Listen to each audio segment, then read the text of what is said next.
Hey, it's Jerome Jones, also known as Mr. Jerome Sells Homes, your favorite real estate broker with Fave Realty. I'm sitting alongside. Javonna Saldana, your favorite realtor girl. Today we'll be discussing some mistakes that first-time homebuyers make.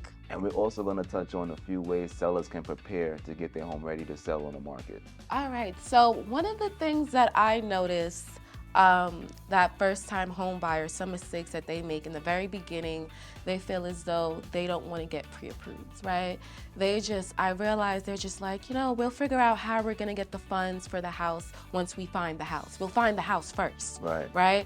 And that's actually working backwards, right? Wouldn't you agree? I agree totally. I mean, because a lot of times they'll have a pre-qualification versus a pre-approval, and they don't really know what the difference is, right? So we want to kind of get into that as well, just so the buyers out there know the difference between a pre-qualification and also a pre-approval, right?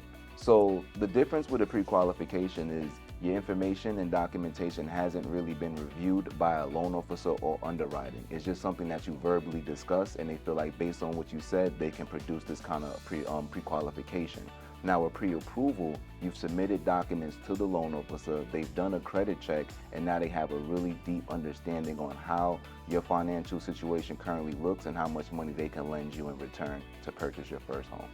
Correct. And I feel like that's very important because you don't want to go looking for houses based upon a pre-qualification before the documents has been ran.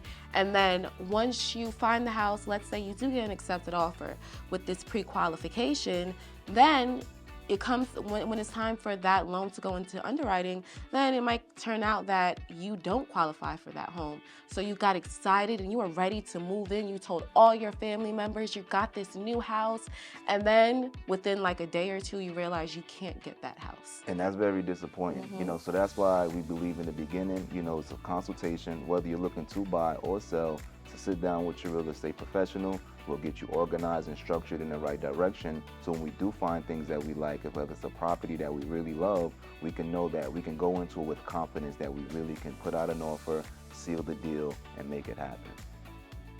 Exactly. So let's talk about a seller.